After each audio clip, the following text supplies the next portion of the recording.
Iseseisvus ja oma riik. Eesti, Läti ja Leedu vabaduse tahe muutus nii tugevaks, et seda pidid lõpuks kõik kuulma.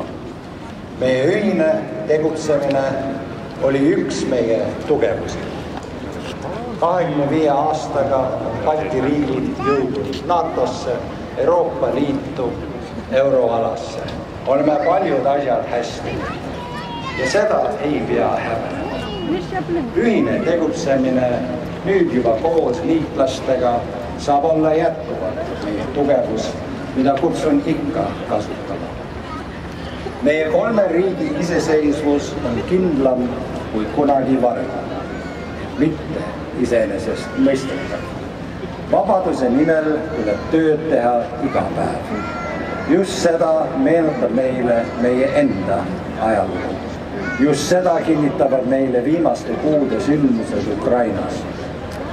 Mina ei kahtle, kui meie ühiste väärtuste vundament on tugev, siis kestame ja püsime edasi.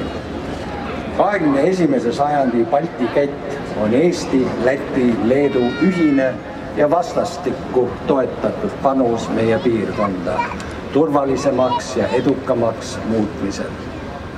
Tänan, Valdis, Atšo.